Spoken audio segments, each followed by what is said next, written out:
दोस्तों, दिल्ली में दंगा हुआ था और उसमें अंकित शर्मा नाम के व्यक्ति को, जो पेशे से इंजीनियर थे, उन्हें मार दिया गया था। और किस प्रकार से भीड़ ने हिंदुओं पर पत्थरबाजी किया था, किस प्रकार से भीड़ ने जाकर अंकित शर्मा को 50 जगह चाकू से गोद करके उसे मार दिया गया था। और आखिरकार आज 5-6 साल बाद ताहिर हुसैन को दोषी माना गया कोर्ट से। तो इससे पहले क्या किया था कि ताहिर हुसैन को आराम से जेल में रह करके उसे खिलाया पिलाया जाता था, सरकारी पैसे के द्वारा पैसे से उसमें इन्वेस्ट किया जाता था। पहला काम क्या हुआ कि बहुत सारे हिंदुओं का उस समय घर बर्बाद हुआ, बहुत सारे हिंदुओं जो थे वो पिटाए, बहुत सारे हिंदू जो थे उनका घर को तोड़ा गया, बहुत सारे हिंदू थे जिन्हें छोटी मोटी चोटें आई, बहुत सारे घायल हुए। और जो 5-6 लोगों को अरेस्ट किया गया था, उन लोगों को आराम से जेल में रह करके खिलाया पिलाया गया। और उनमें भी कांग्रेस तथा आम आदमी पार्टी जैसे लोग उनका समर्थन करते थे, जो उस प्रकार से दंगा भड़काए थे। और ताहिर हुसैन तो हम जान ही रहे कि किस प्रकार से केजरीवाल का दाहिना हाथ था और केजरीवाल का बहुत पसंदीदा आदमी था, और उसी के सह पर उसके द्वारा ऐसा कार्य किया जाता था।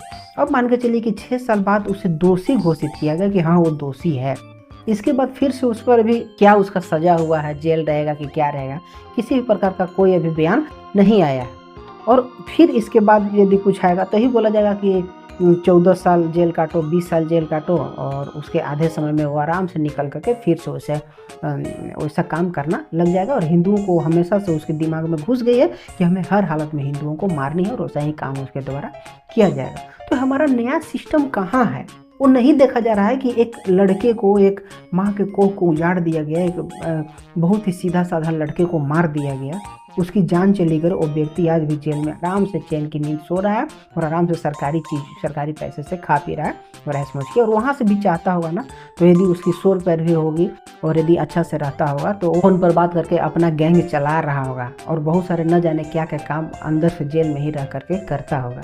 लेकिन इस चीज़ को प्रशासन नहीं देखती, इस चीज़ को कानून नहीं देखती। लेकिन सोचिए कि किसी की मर्डर हो गई, किसी की ज़िंदगी खत्म हो गई, लेकिन इसके बावजूद भी उस पर ठोस कदम नहीं उठाया जाता है और वो आसानी से अपनी ज़िंदगी जी रहा है।